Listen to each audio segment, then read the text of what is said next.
Madalas ang katapangan ay nagdadala sa atin ng kapahamakan. Dahil sa bugso ng damdamin, hindi natin napapansin ang mga bagay sa paligid natin.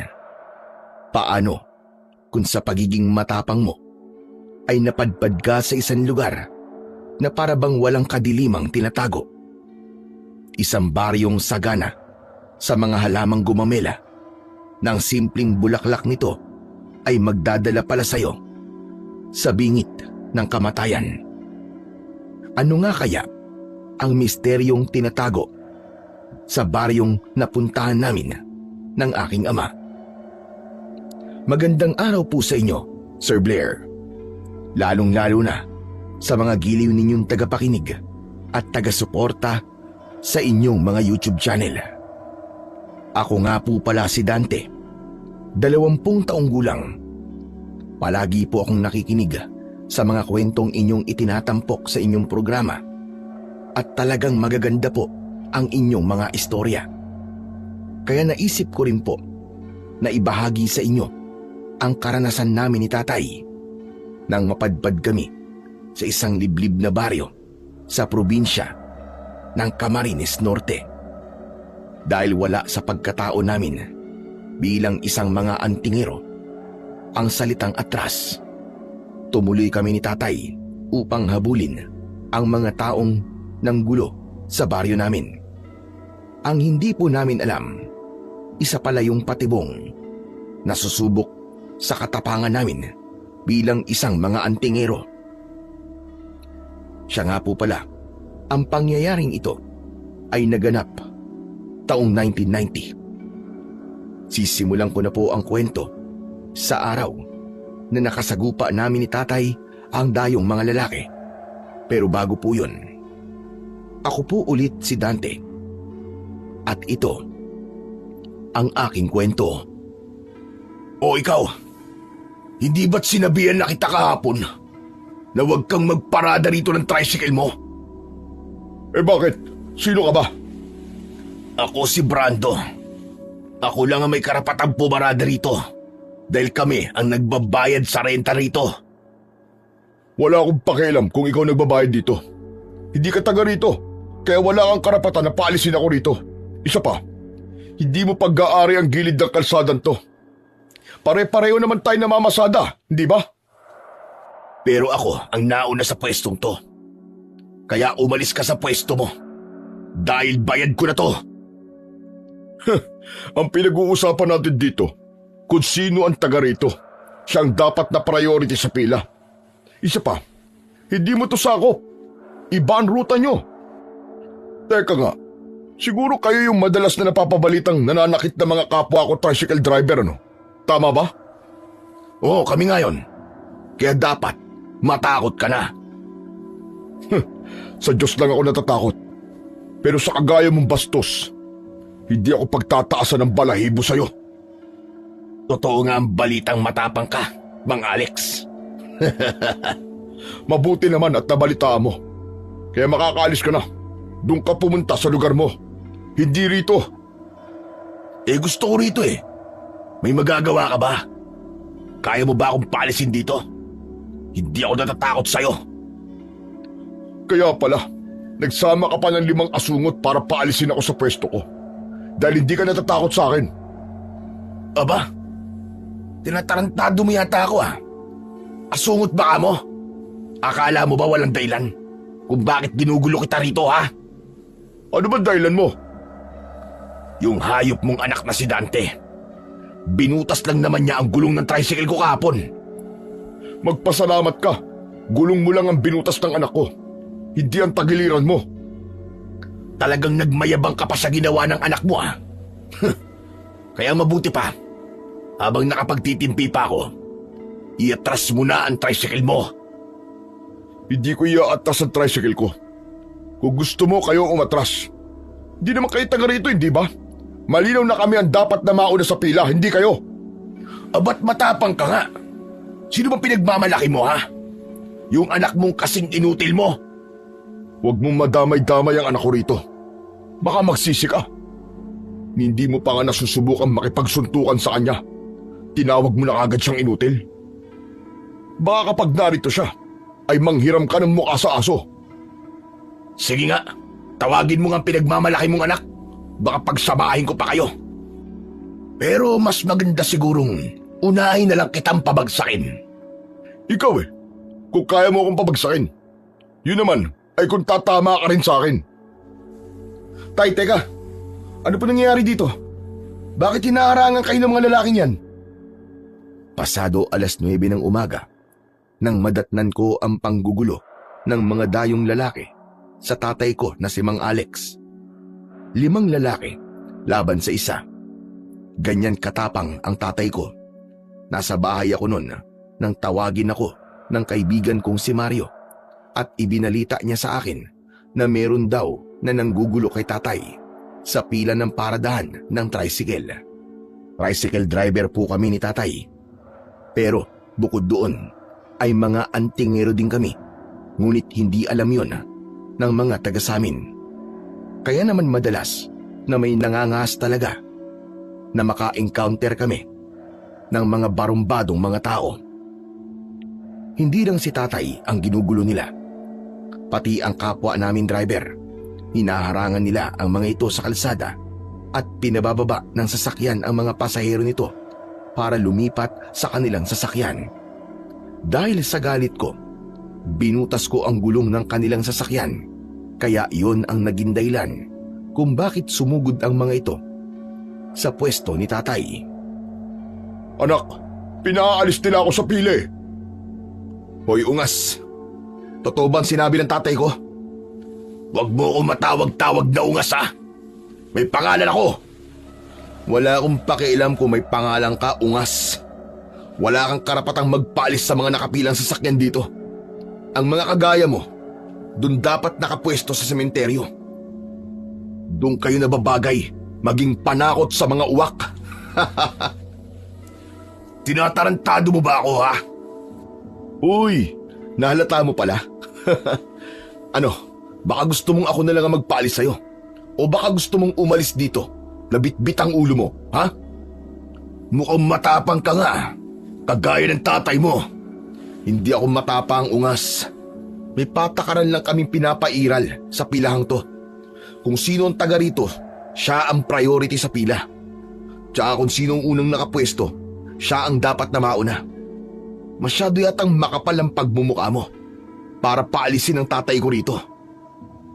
Anak, sila rin yung nagpalaya sa ibang mga tropa natin dito Ikaw din daw ang bumutas sa gulong ng sasakyan nila. Kung ganun pala, tay. Tama yung gulong na binutas ko. Sa kanila pala talaga yun. Pasensya ka na, ungas ha. Paharang-harang kasi. Kaya yun, binutas ko. Nagkamali ka ng taong binangga. Mayabang ka. Kayo nagkamali ng taong binangga. Hindi niyo ba talaga kami nakikilala, ha? Kilala ko kayo. Maingay ang pangalan yung mag-ama sa baryo namin. Kaya nga narito kami para subukan ang katapangan yung mag-ama. Tay, matapang pala to Dahil kahit kilala na po tayo, aba, sumugod talaga dito sa teritoryo natin. Alam ko naman na nangihiram lang kayo ng tapang sa medalyon yung suot. Kung malayan, mahina kayo. Mga antingero. Kahit wala ang suot naming medalyon, kaya namin bitbitin ang pagkalalaki namin.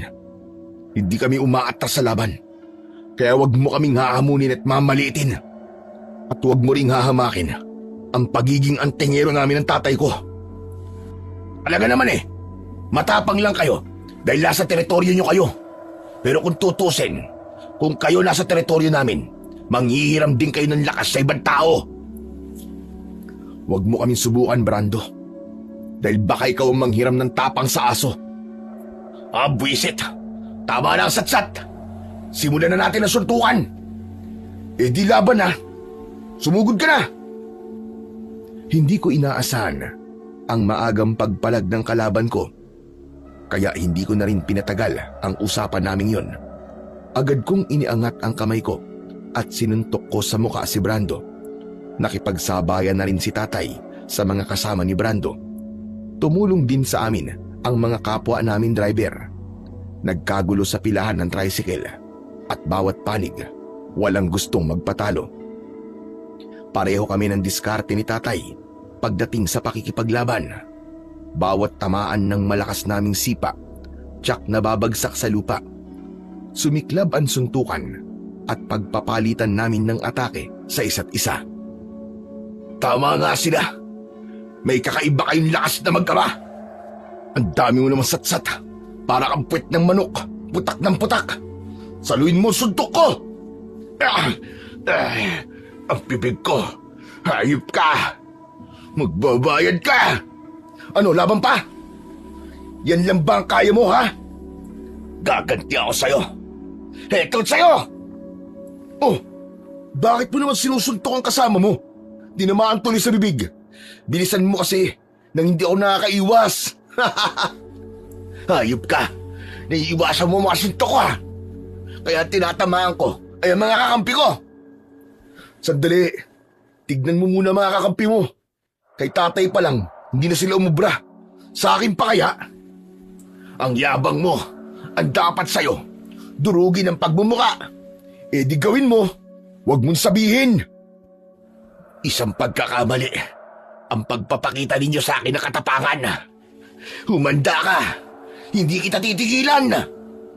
Kinabahan ako dahil tila may mali sa sinabi nito. Pati ang pagngisi nito na para bang may iniisip itong plano. Dahil nawala ito sa focus, tinamaan ko siya ng malakas na sipa sa kanyang dibdib. Bumaliktad ito sa mabatong kalsada. Wisit! Lalaban pa ako! Ipapakita ko sa'yo na kayang-kaya kita! Sa pagtayo ni Brando, sinalubong ko ulit siya ng sipa kaya bumagsak ulit ito sa kalsada. Dahil sa kaguluhang yun, pinaligiran na kami ng mga tao. Ang iba naman ay pinagpustahan pa kami kung sino ang mananalo sa laban. Pero para sa akin, baliwala yun dahil ang gusto ko, mabasag ko ang pagmumuka ng lalaking maangas na si Brando. Hindi ko siya hinayaan na makatayo. Niluhuran ko siya sa dibdib at sunod-sunod na suntok ang tumama sa kanyang muka. Bumulwak ang dugo mula sa pumutok niyang labi. Pero hindi rin maitatanggi na may kakaiba rin lakas ang kalaban ko dahil nagawa niyang makaalis sa pagkakaluhod ko sa kanyang dibdib. Gumanti siya sa akin ng suntok sa tagiliran ko, kaya bumagsak ako sa kanyang tabi at mabilis siyang tumayo. Siya naman ngayon ang nasa ibabaw ko at panay ang suntok sa aking muka. Agad kong naiharang ang mga braso ko sa bawat pag-atake niya. Dahil nakahiga ako, nakita ko si tatay kung paano niya pinabagsak ang mga tauhan ni Brando. Kaya naman, hindi ako pumayag na matalo ni Brando. Buong lakas kong binuhat siya at ibinalibag ko siya sa lupa. Dahil hindi nila kinaya ang lakas namin ni tatay, umatras sila ng ilang dipa mula sa amin. Maging ang mga kapwa naming driver ay umatras nang makitang may hinugot na patalim ang mga kalaban namin. Mga kasama, kami na ang bahala rito. Sige na, umatras na kayo. May mga armas sila. Kinabahan ako dahil naiwan ang sandata namin sa tricycle namin. Tumabi sa akin si tatay, saka bumulong habang nakaamba ang suntok sa mga kalaban. Anak, ako na munang bahala rito. Kunin mo sandata natin sa loob ng sasakyan natin. Hindi pwede sa akin ang kayabangan nila. Hindi porke may sandata sila matatakot na tayo sa kanila. Sige tay, mag-iingat po kayo ha. Hindi natin kabisado ang kanilang mga galaw. Ano? Natatakot na ba kayo magkama na lumaban sa amin? Hindi uso sa amin ang anak ko salitang takot. Kaya humanda kayo. Habang maaga pa, mag-isip-isip na kayo. Agad akong nagtungo sa aking tricycle. Maging sa sasakyan din ni tatay, kinuha ko ang sandata namin. Kadenang bakal ang sa akin at kay tatay naman ay tubong bakal. Kapag may hawak kami na sandata, mahirap na kaming awatin. Alam din ng mga kababaryo namin na hindi kami basta-basta umaatras. Barumbado kaming mag-ama, ngunit palagi kaming pumapanig sa kabutihan at ipinagtatanggol ang mga taong inaapi. Ay! Saluhin nyo! Sinambot ni tatay ang tubong bakal na inihagis ko.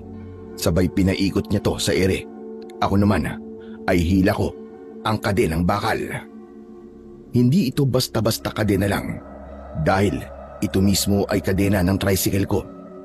Matalas ito, sapat para makasugat ng katawan ng tao.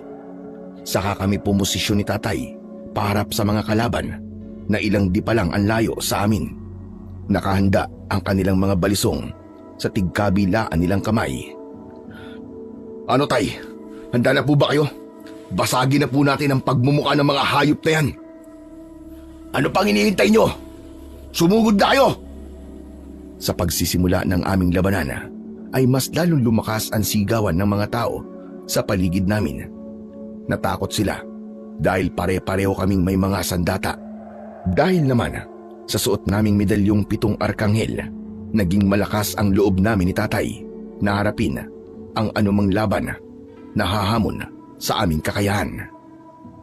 Ang medalyon ng 7 arkanghel ay pinaniniwalaang nagbibigay ng mahabang buhay. Meron itong pangkalahatang proteksyon laban sa patalim at bala. May depensa rin ito sa sakit na likha ng mga patalim. Kaya kahit masugatan kami, ay kusang mawawala ang sakit nito. Kapag mababaw ang sugat, ay maghihilom ito at mas lalo kaming bibigyan ng lakas nito upang lumaban. Kaya nang tumama sa aking braso ang patalim ni Brando, ay napangisi ako ng nakakaloko. Dahil inakala nito na talagang naisahan niya ako. Yan lang naman pala ang kaya mo eh. Ang makipaglaban gamit ang kadenang bakal. Hindi naman pala uubra sa akin ang medalyong pinagmamalaki nyo. Kita mo na, Dante. Nasugatan kita sa braso mo. Bakit hindi mo muna pagmasdan kung gaano kabagsik ang medalyong minamaliit mo at kung gaano rin kabilis na maghihilom ang sugat na pinagmamalaki mong ginawa mo? Ano? Teka, bakit ganun? O ano, bilib ka na ba? Ako naman, hetong sayo! 5 hampas ng kadenang bakal ang agad na tumama sa katawan ni Brando. Nag-iwan yon ng malalalim na sugat, latay at pasa. Kaya siya naman ang bumagsak sa lupa, kasama ng mga tauhan niya. Hindi pa ako nasiyahan. Niluhuran ko siya sa tiyan at pinulupot ko ang kadenang bakal sa aking kamao at yun ang ginamit kong pansuntok sa kanyang muka. Pumutok ang kanyang kilay at naligo na ang kanyang muka sa sarili niyang dugo. Dahil doon ay nabitiwan ni Brando ang hawak niyang patalim. Napasigaw naman ang mga taong nakakita sa karumal-dumal na sinapit ng lalaking mayabang. Hindi ko siya tinigilan ng kakasuntok sa muka. Talagang galit na galit ako ng mga oras na yon. Dahil para sa akin, saktan na nila ako, pero wag ang ama ko. Hindi mo kami maaaring maliitin, hayop ka. Dahil ang kadena kong to, ang dudurog sa pagmumukha mo, hayop ka! Binasag mo mukha ko.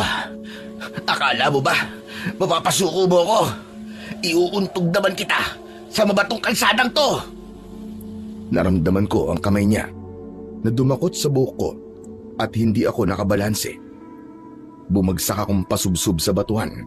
Tumayo si Brando at gumanti siya sa akin ng sipa. Tinamaan ako sa tagiliran. Gumuhit ang sakit nun, kaya hindi agad ako nakakilos. Ano? Sige, lumabang ka! Lumabang ka! Hindi mo ako malalamangan na hayop ka. Eto, saluhin mo! Kahit nakahiga ako, ay nagawa kong tamaan ng sipa ang kanyang paa. Kaya napahawak siya sa kanyang binti. Ang binti ko! Parang nabalian ako ng buto sa binti ko! Bakit hindi ka napapagod na hayop ka, ha? Dahil iba ako sa lahat. Eto pa, saluhin mo ang suntok ko! Mabilis akong nakabangon. 3 magkakasunod na suntok ang tumama sa mukha niya gamit ang aking kamao na merong nakapulupot na kadenang bakal. Si tatay naman ay lahat ng kanyang nakasagupa ay napabagsak niya sa kalsada. Hindi rin umubra sa kanya ang kutsilyo ng kanyang mga kalaban. Bukod pa ron ay malaking tulong din ang ginawa ng mga kasama namin para atakiin ang mga lalaki. Lahat ng mga ito ay gumulong at namimilipit sa labis na sakit ng kanilang ulo dahil sa inabot nila mula sa bakal na tubo na hawak ni tatay. O ano? Nakita niyo na ba kung anong hinahanap niyo? Ano? Manggugulo pa ba kayo rito? Dahil hindi nila kami kinaya, nagmadali silang sumakay ng tricycle at mabilis itong pinaandar. Iniwan nila si Brando. Dahil hindi siya makatakas sa akin, sinabuyan niya naman ako ng lupa sa mata. Anak ng putya! Madaya ka! Tay, sinabuyan ako ng lupa ni Brando! Pigilan niyo siya! Tatakas siya! Kaya lang, naunahan ni Brando si tatay. Tinamaan ito ng suntok sa muka. Kasunod nun ay narinig ko ang pagbuhay ng makina ng tricycle ni Brando. Agad nitong pinaandar ang sasakyan para tumakas. Tay, habulin natin sila! Mabilis kong ipinulupot ang kadena sa bewang ko. Kahit medyo malabo pa ang paningin ko, mabilis akong sumakay ng tricycle ko. Sumakay din ng sasakyan si tatay at hinabol namin ang mga tumakas na kalaban. Napuno ng usok ang kalsadang yon at naiwan ang mga taong habol ang tingin sa aming sasakyan. Pinaharurot namin ng mabilis ang aming tricycle. Ganon din naman ang aming mga sinusundan. Tay, bilisan niyo po! Kailangan maharangan natin sila sa kabilang daan! Tama ka, anak. Pagdating sa dulo ng tulay, maghiwalay tayo para mahuli natin sila! Sige po, Tay. Mag-iingat po kayo! Bibilisan ko na ang pagpapatakbo sa tricycle ko. Mauuna na ako sa'yo! Nag-overtake agad si tatay sa akin. Talagang maririnig ang ingay ng tambutso ng aming sasakyan. Nakita ko pang dumikit ang sasakyan ni tatay sa tricycle ni Brando. Ilang metro lang ang layo nila sa akin at kahit pareho silang umaandar, talagang pilit na inaabot ni tatay ng sipa ang lalaki. Panay naman ang iwas nito at nakadistansya ng malayo sa aking ama. Pero hindi kami tumigil sa paghabol sa kanila. Dahil abala kami sa paghabol sa mga kalaban, hindi namin namalayang nakarating na pala kami sa isang lugar na hindi pa namin napupuntahan. Pero hindi namin yung binigyan ng atensyon dahil nga galit kami ng mga oras na yon. Ang gusto namin ni tatay ay makaganti sa kanila. Kaya lang, hindi sila gumaganti sa amin. Para bang nagpapahabol lang sila at inilalayo kami sa aming baryo. Tumagal halos ng 1 oras ang aming habulan sa kalsada at napansin namin ni tatay na tila may kakaiba sa lugar na pinasukan namin. Pero dahil sa kagustuhan naming makaganti sa mga lalaking nanggulo sa baryo namin, wala na kaming pakialam kung hanggang saan pa kami makarating. Saktong paglampas namin ng tulay na kahoy sa tapat mismo ng arko ng baryo, sabay na pumutok ang gulong ng aming sasakyan. Muntik pa kaming mabangga sa puno. Mabuti na lang at mabilis naming nakabig ang aming manibela. Samantalang ang mga tricycle na dumaan sa lugar na yon ay malaya namang nakatawid sa tulay. Dismayado tuloy kaming bumaba ng aming sasakyan at sinilip ang ilalim nito. Anak naman ng putya, oo. Paano nangyari to, Tay? Aba, malay ko. Pati nga ang gulong ng sasakyan ko pumutok din eh. Wala po ba kayong napansin na inihulog nila para mabutas ang gulong natin? Wala naman. Grabe naman tong kamalasang to, Tay. Kung kailan meron tayong hinahabol, saka pa nangyari to. Hindi tayo nakaganti sa kanila. Hayop talaga. Naisahan nila tayo ah. Nang suriin ko ang mga gulong, ay nagulat ako sa nakita ko. Teka, bakit lahat ng mga gulong ko butas? Dala ng labis naming pagtataka, tinignan namin ni tatay ang hulihan ng aming daan at malinis naman yun. Nagtataka kaming nagkatinginan ni tatay. Anak, saka na lamang natin pag-usapan ang tungkol sa gulong. Sa tingin ko naman, nandito na tayo sa baryo ng mga hayop na yun. Tay, ano po bang klaseng lugar to? Walang pangalan ng baryong pinasukan ni na Brando ah. Posible po ba yun? Meron yan, nak. Baka naman nawala lang ang pangalan ng arko. Ano pong plano nyo, Tay? Papasok tayo sa baryo. Hindi ako makakapayag na maisahan nila tayo. Lintik lang walang gante. Kaya lang, paano kaya itong mga tricycle natin? Pwede naman pong iwanan natin dito yan eh. Dali na lang po natin ang armas natin para panigurado. Sige anak, nasisiguro ko naman na hindi malayo ang lugar nila sa tulay na to. Pero Tay, sigurado na po ba talaga kayo? Papasukin ba talaga natin ang baryo nila? Oo anak, ipapakita natin sa kanila na hindi tayo basta-basta sumusuko. Pero Tay, sa lagay po na to, ay tayo naman ang dadayo sa lugar nila. Yun ang gagawin natin. Kung malakas ang loob nila, naguluhin tayo sa baryo natin, pues, ganun din ang gagawin natin. Tayo naman ang manggugulo sa lugar nila. Pero Tay, baka mapahamak tayo dyan. Baka malagay tayo sa alanganin. Bakit anak? Natatakot ka ba? Hindi naman po sa ganun, kaya lang Wala nang kaya-kaya lang. Papasok tayo sa lugar nila. Wala sa lahi natin ang umaatras sa laban, anak. Kaya sige na, dali mo na ang sandata mo. Iiwan natin pansamantala rito ang mga tricycle. Balikan na lamang natin mamayang gabi. Baka makahingi na rin tayo ng tulong sa mga tao sa loob ng baryo na yan para maayos ang tricycle natin. Wala kaming kaalam-alam ni Tatay na yun na pala ang simula ng pagbabago sa takbo ng buhay namin. Lalo na nang simulan na naming pasukin ang baryong yon. Tumambad sa paningin namin ang maliit na komunidad na mayroong kakaibang bahay na gawa sa kugon at kawayan. Pareho ang estilo ng mga ito. Tatsulok ang hugis ng bubong, ngunit agaw pansin ang mga nakatanim na halamang gumamela sa bawat paligid ng mga kubo. Tila tumigil ang oras ng mga tao nang mapansin kami. Tumigil din kasi sila sa kanilang ginagawa. Tay, ano kayang klaseng lugar to? Nakarating na po ba kayo rito? Hindi pa anak. Ngayon lang din ako nakarating dito.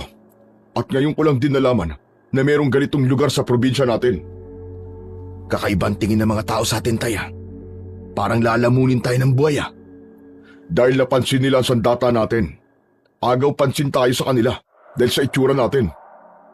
Tsaka Tay, pansin nyo ba? Lahat po ng bahay may nakatanim na halamang gumamela. Walang ibang halaman ang nakapalok sa mga ito. Tama ka. Iba ang kutob ko sa lugar na ito. Binaliwala namin ang kakaibang kilos ng mga tao sa paligid namin. Naglakad pa kami hanggang sa gitna ng baryo. Kung may ganito palang baryo sa lugar na ito, sana nalaman man lang natin. Dahil driver tayo ng tricycle eh. Kahit isang pasahero, wala talaga akong naihatid sa lugar na ito. Tama po kayo, Tay. Hindi kaya... Teka, baka kaya hindi tayo nakakapaghatid ng mga pasaherong taga rito ay dahil hinaharangan na ng mga pangkat ni Brando. Posible po, dahil dito po sila nakatira eh. Teritoryo nila to. Halika, maglakad pa tayo hanggang doon. Sige po. Ipapakita natin sa mga nakalaban natin na hindi tayo umaatras sa laban. Tandaan mo anak, kapag hindi tayo ang nangargabyado at nasa tama tayo, ipaglalaban natin. Hindi tayo papayag na basta-basta na lamang tayong guluhin sa lugar natin. Magkasundo kami ni Tatay sa lahat ng bagay. Magmula nang mamatay ang nanay ko, mas lalo kaming naging malapit sa isa't isa. Namatay noon si nanay dahil sinalo niya ang saksak na dapat sana ay para kay Tatay. Nagbago rin ang ama ko nung mangyari yun. Naging matapang siya at hindi na ito marunong tumanggap ng pagkatalo. Nadagdagan pa ang galit niya nang mamatay ang kanyang mga magulang at kapatid. Ang masaklap, pati ang pamilya ng kanyang mga kapatid ay inubos din ng mga aswang. Kaming dalawa na lamang ni Tatay ang natira sa lahi namin. Tay, maging alerto lang po tayo sa paligid . dahil hindi po natin kabisado ang lugar na to. Tsaka yung mga tao, balak pa po yatang pagkaisahan tayo. Tignan nyo. Dante, mukhang alam nila kung bakit tayo nandito. Ipinagpatuloy namin ang paglalakad sa mabatong kalsadang yon. Kabado ako ng oras na yon, ngunit hindi ako nagpahalata kay tatay. Idagdag pa na wala akong nararamdamang kakaiba sa aking suot na medalyon ng 7 arkanghel. Ipinamana sa amin ni Lolo Gaston ang suot naming medalyon. Panlaban namin ito sa masasamang elemento. Maliban kasi sa pagiging tricycle driver namin ni tatay, ay isa rin kaming mga antingero at manunugis ng aswang. Kaya may kapangyarihan kami. Umiinit ang suot naming medalyon kapag may aswang sa paligid namin. Kaya naman, malakas ang loob naming pumasok sa lugar na yon dahil wala kaming nararamdamang presensya mula sa mga aswang. Tay, wala akong nararamdamang presensya ng mga nilalang ng dilim. Ngunit kakaiba naman ang amoy ng hangin. Malangsa na para bang nanggagaling sa mga halamang gumamela.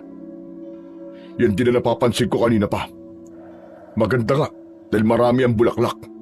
Ngunit ang amoy naman ay parang hindi galing sa bulaklak.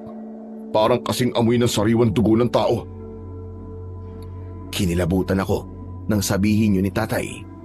Ngunit napako ang atensyon namin sa tapat ng malaking bahay na mayroong nag-iisang halamang gumamela na ang bulaklak ay kulay puti.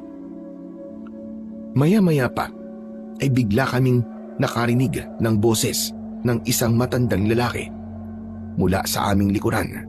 Nang pinagmasdan ko ang itsura nito ay napansin ko kagad ang mahabang balbas at bigote nito na abot hanggang dibdib. Kulay puti ang buhok nito na kasing kulay ng saya nito na para bang isa itong ermitanyo. Agaw pansin din ang mga kasama nito na nakatayo sa kanyang likuran. Nakauniforme ang 8 lalaki habang may hawak na batuta. Kaya napagtanto kong mga tanod ng barangay ang kasama nito. Mawalang galang na sa inyo mga amang. Ako nga pala si Kapitan Ingo. Ako ang kapitan sa barangay na ito. Maaari ko bang malaman kung ano ang sadya nyo rito? Magandang araw po sa inyo, Kapitan. Ngunit ang sadya namin dito ay ang mga lalaking tumakbo sa loob ng baryo nyo. Teka, sinong mga lalaki? Ang pinunulang po nila ang kilalo namin. Brando po ang pangalan niya. May atraso po kasi siya sa lugar namin. Si Brando ba ang dahilan kung bakit naparito kayong dalawa? At may dala pa kayong mga ganyang klase ng sandata? Opo, pampanabla lang po namin to. Nanggulo kasi siya sa lugar namin eh. Kaya ba ginugulo nyo rin ang baryo namin? Alam nyo ba, na tahimik ang lugar na ito. Huwag nyo sanang guluhin. Kung maaari umalis na kayo. Hindi po kami aalis dito hanggat hindi namin nakakaharap si Brando. Habang nag-uusap si tatay at kapitan, alerto ang mga mata ko sa galaw ng mga tanod. Maigpit kong hinawakan ng aking sandata at tumalim ang tingin ko sa matandang lalaki dahil kakaiba rin ang pakikipag-usap nito sa ama ko. Titig na titig ito sa suot naming medalyon habang nakangisi ng bahagya. Baka pwede natin pag-usapan. Huwag na lang kayong manggulo sa lugar namin. Hinahanap lang naman po namin ang taong nanggulo sa baryo namin. Sila ang nauna at hindi po kami. Ipagpatawad nyo, mga amang. Pero layunin ko na protektahan ang mga taong nasasakupan ko. May patakaran din kaming sinusunod. Isa pa, kayo ang dumayo rito at may dala pa kayong armas. Iginagalang naman po namin ang inyong patakaran. Subalit nagkasala sa amin ang isa sa mga taong nasasakupan nyo. Kaya kung hindi nyo po ilalabas sa mga taong yun, ay mapipilitan po kaming manggulo sa baryo nyo. Aba, ay hindi mo rin kami maaaring sindakin sa sarili naming lugar. Baka nakakalimutan ninyong nasa teritoryo ko kayo. Anumang oras kapag ginusto ko, ay tutumba kayo sa kinatatayuan nyo. Kung mamamatay kayo sa baryo namin, ay wala kaming pananagutan kung merong mangyaring masama sa inyo. Teka, sandali lang, Kapitan. Parang sa tono ng pananalita nyo, pinagbabantaan nyo ang buhay ng tatay ko ha. Kung wala po kayong pananagutan, wala rin po kaming pananagutan kung sakaling may mangyaring masama sa mga taong hinahanap namin. Mukhang matapang nga kayong mag-ama. Huwag niyo pong ibay ng usapan. Ilabas mo ang mga lalaking hinahanap namin. Lahat sila ay sakay ng kanilang tricycle. Lumingon muna sa kanyang likuran si Kapitan Ingo. Nahuli ko namang makahulugan ang tinginan ng mga tanod sa isa't isa. Kaya mas lalo kong hinigpitan ang kapit sa kadenang bakal ko para kung anumang oras at umatake sila ay nakahanda na akong makipagsabayan sa mga ito. Muling nakipag-usap si Kapitan Ingo kay tatay.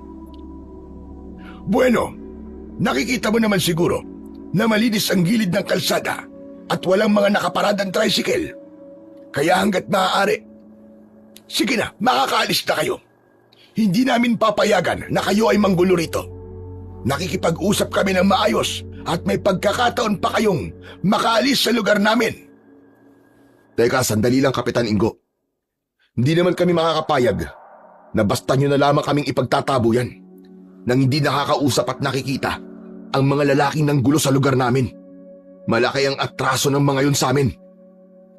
Mukhang hindi tayo nagkakaintindihan dito. Wala ang mga taong hinahanap nyo rito. Hindi ako naniniwala, Kapitan. Kita namin na dito sila pumasok.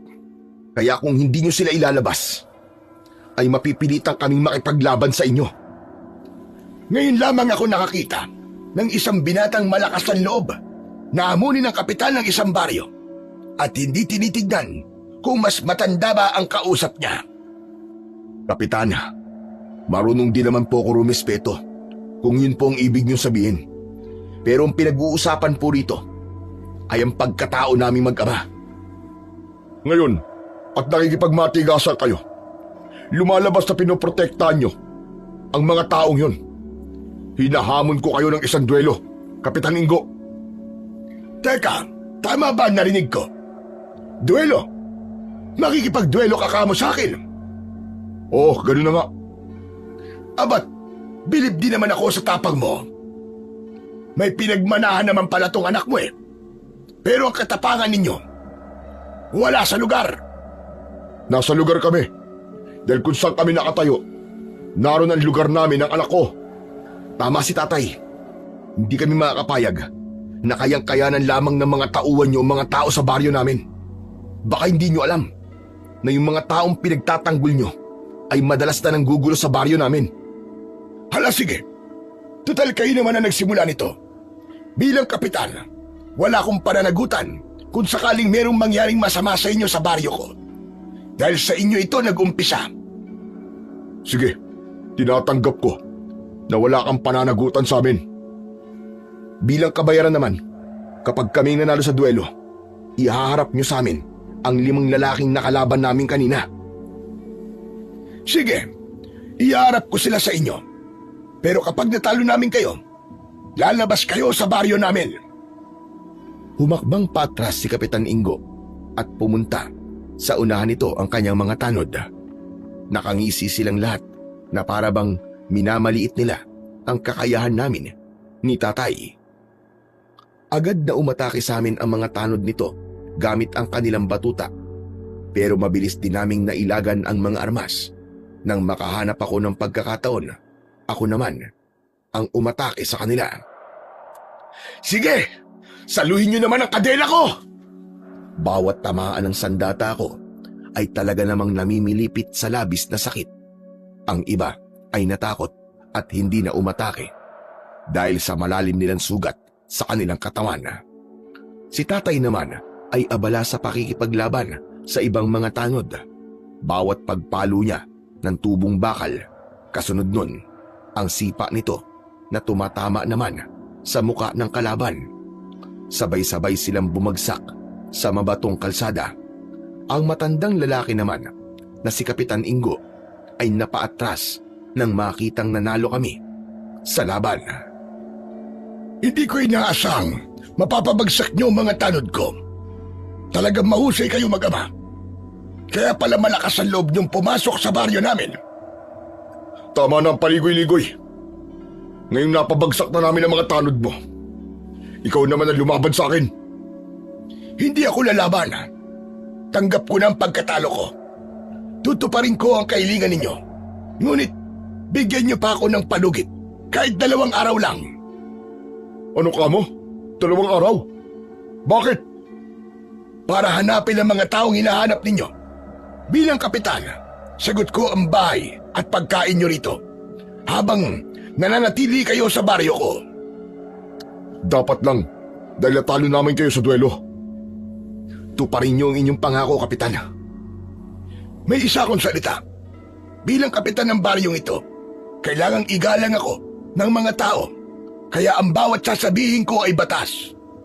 Kaya pag sinabi ko na ihaharap ko ang mga lalaking nanggulo sa inyo, ay gagawin ko talaga. Kung sa loob naman ng 2 araw at hindi nyo sila naiharap sa akin, hindi kami aalis dito at kami mismo maghahanap sa kanila. Wala kaming pananagutan kung masaktan namin sila. Sige, pumapayag ako. Dahil nasimulan na namin ni tatay ang pagpasok sa baryo ni Brando at ng mga kasama nito, kailangan namin panindigan ang naumpisa naming laban. Subalit alam ko na mayroong nararamdamang kakaiba si tatay sa lugar kung saan kami naroroon. Kagaya nga ng inaasahan, ay tumupad sa napagkasunduan namin si Kapitan Ingo. Dinala niya kami sa isang maliit na kubo na gawa sa kugon at kawayan. Maging ang bahay na yon ay pinaliligiran din ng tanim na gumamela. Bukod pa roon, napansin ko na para bang marami ang langaw sa lupa. Dahil doon ay napatingin ako sa muka ni Kapitan Ingo.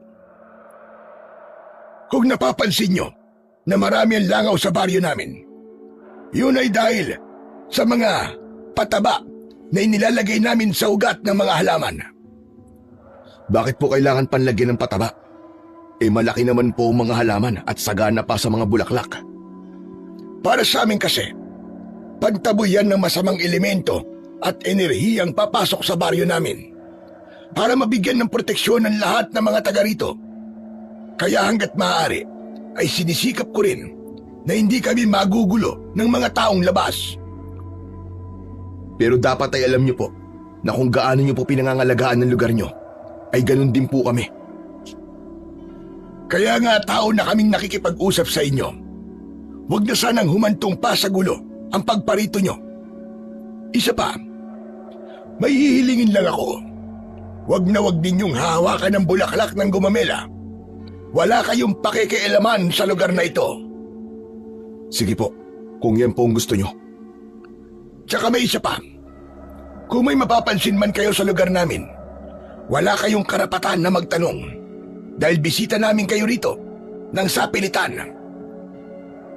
Kagaya rin ng sinabi ko, wala kaming pakialam sa patakaran nyo dahil iba ang pakay namin dito. O paano, Kapitan?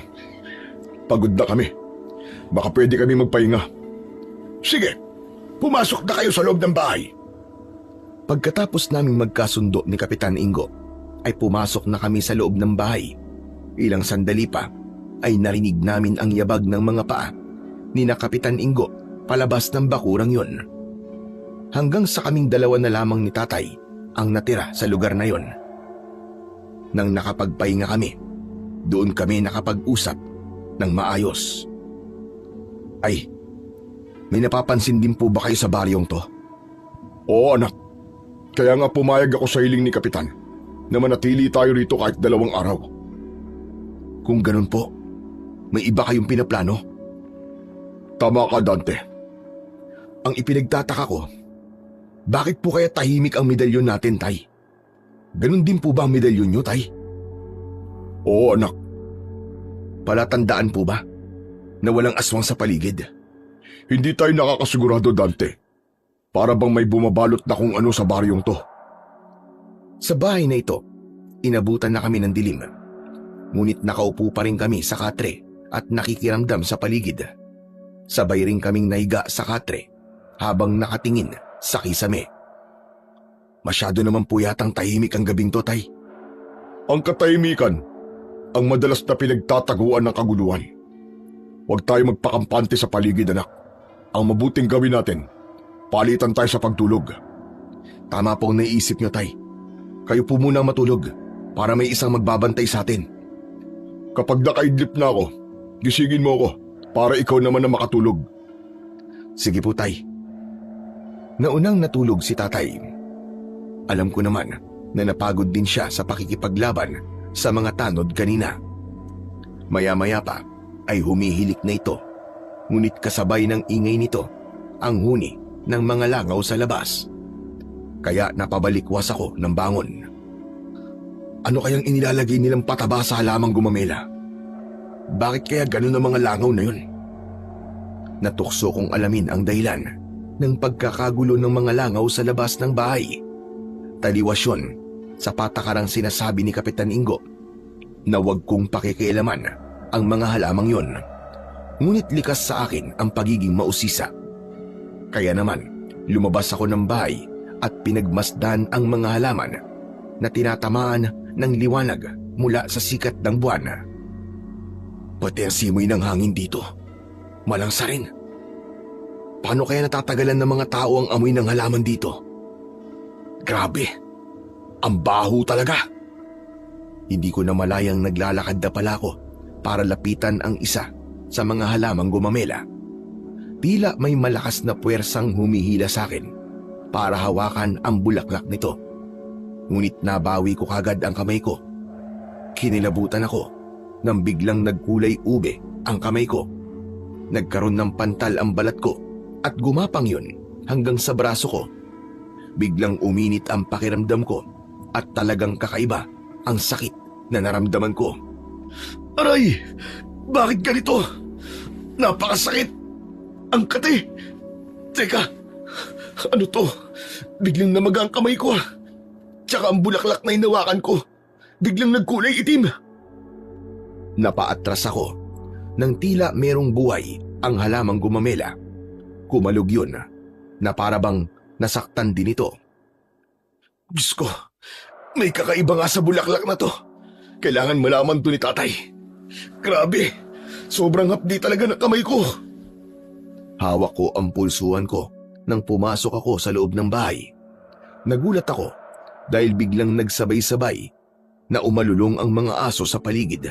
Dahilan para magising si Tatay at agad itong napabalikwas ng bangon. Dante, anong ingay yun? Mga asong gubat po, Tay. Sabay-sabay silang nag-alulungan. Tay, ang kamay ko po. Tignan nyo. Teka, ano nangyari dyan sa kamay mo? Tay, bigla po namaga ang kamay ko eh. May kakaiba po sa mga halaman. Hinawakan ko po ang bulaklak ng gumamela at ito po ang nangyari sa akin. Namatay din po ang bulaklak na hinawakan ko. Hindi ako maaaring magkamali, Dante. May laso ng bulaklak. Malinaw na galing ito sa itim na kapangyarihan ng isang mabangis na aswang. Pero wala naman pong laso ng gumamela, di ba, Tay? Oo, kaya nga nagtataka ako eh. Teka, patingin nga ako ng kamay mo. Aba, marami rin pantal at mainit ang balat mo. Tay, ano pong gagawin ko? Sobrang sakit po talaga ng kamay ko. Sige, hubarin natin ang medalyon. Subukan nating tawagin ang isa sa 7 gabay. Sino po ron? Si Arago, ang nangangalaga sa kalusugan. Merong 7 gabay ang medalyon ng 7 arkanghel. Sina Amali, Arko, Arago, Askarawage, Apalko, Amalik at Apalkar. Sa kanilang 7, si Arago ang madalas naming tinatawag ni Tatay. Sinimulan namin ang pagtawag sa kanya sa pamamagitan ng isang ritual at orasyon. Magkahawak kamay kami habang nakapikit. Ngunit agad kaming napamulat ng mata at bumakas ang pagtataka sa anyo namin. Masama ito. Hindi natin matawag ang isa sa gabay. Tama ang kutob ko, Tay. Nawalan ng bisa ang medalyon natin sa lugar na to. Ito ang dahilan kung bakit wala tayong nararamdamang pag-iinit sa medalyon natin, anak. Hindi po kaya kakaibang nilalang ang lahat ng mga tao rito? Posible yun. Anong gagawin ko, Tay? Paano ng kamay ko? Saglit na nag-isip si tatay. Saka muli naming isinuot ang hinubad naming medalyon. Sa unang pagkakataon ay nakaramdam ako ng takot. Nagsandata na lang tayo kakapit anak. Wala tayong kapangyarihan sa lugar na to. Nahulog po tayo sa patibong ni Brando, tay. Malinaw na sinadya po nila tayong dalhin dito. Ang mabuti pa, talian mo muna ng panyo ko ang kamay mo. O heto, gamitin mo muna. Binalutan ko na lang ng panyo ang kamay ko upang maitago ang pangingitim ng braso ko. Tiyak na mahihirapan akong humawak ng kadena dahil sa kalagayan ng kamay ko. Aalamin ko kung anong meron sa bulaklak ng gumamela para makahanap ako ng lunas sa kamay mo. Huwag muna, tay. Baka makalata sila eh. Dahil sa nangyari sa akin, ay hindi na kami dinalaw ng antok ng gabing yon. Buong magdamag kaming gising at pinakiramdaman ang paligid. Pagsapit ng 4:00 ng madaling araw, ay narinig naming nagkakagulo na ang mga tao sa labas. May nagwawalis ng bakuran, may nag-iigib ng tubig, at may nagdidilig ng halaman na gumamela. Pinag-aralan namin ni tatay kung paano mamuhay ang mga tao sa lugar na yon habang nagtatago kami sa nakasaradong bintana. Ay, tignan niyo po matabang babaeng yun, oh. Yung may dala po ng timba. Bakit anak? Anong meron sa kanya? Tay, yung pandilig po niya hindi tubig. Aba, oo nga no. Kulay pulang likido na para bang buo-buo pa. Tay, sariwang dugo po yun. Yun din po ang dahilan kung bakit nagkakagulo ang mga langaw sa puno ng gumamela. Hindi lang po natin sigurado kung saan nanggaling ang dugo, kung pag-aari po ba ng tao o hayop. Diyos ko, ano bang lugar tong napasok natin? Tsaka napansin niyo rin po ba, lahat ng mga tao napapasulyap sa bahay natin. Walang iya anak. Mukhang napasubo nga tayo rito.